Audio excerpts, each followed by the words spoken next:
সিরাজগঞ্জের তারাশে চুরি হওয়া 3টি গরু ও একটি ট্রাক উদ্ধার করেছে পুলিশ। বৃহস্পতিবার দিবাগত রাত আনুমানিক 2টার দিকে উপজেলার বারুহাঁস ইউনিয়নের মনোহরপুর গ্রামের এক কৃষক মুঠোফোনে তারাশ থানার পুলিশকে জানান, সংঘবদ্ধ চোরচক্র তার গোয়ালঘর থেকে 3টি গরু চুরি করে ট্রাকে তুলে নিয়ে যাচ্ছে।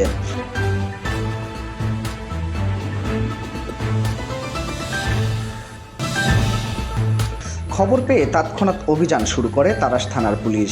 এ সময় তারাশ রানীরহাট সড়কে টহলরত পুলিশ কৌশল হিসেবে একটি ভটভটি গাড়ি হাসান রোড এলাকায় রেখে রাস্তা অবরোধ করে।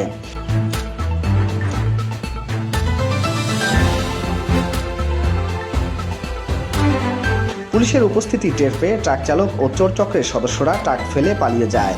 পরে ঘটনাস্থল থেকে চুরি হওয়া 3টি গরু এবং ব্যবহৃত একটি ট্রাক উদ্ধার করা হয়।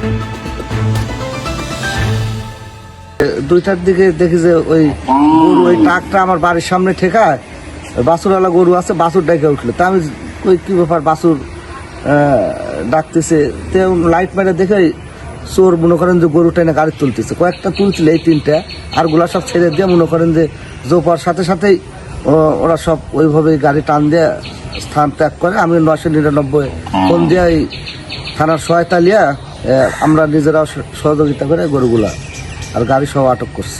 আপনার ওই যে গুলটা হাসান ব্রিজ যেটাকে বলে, আর গাড়িতে সম্ভবত 7-8 জন মানুষ ছিল। তারাশ থানার ভারপ্রাপ্ত কর্মকর্তা মোহাম্মদ হাবিবুর রহমান জানান, উদ্ধার হওয়া ট্রাকের রেজিস্ট্রেশন নাম্বারের সূত্র ধরে চোর চক্রকে শনাক্ত ও গ্রেপ্তারের চেষ্টা চলছে।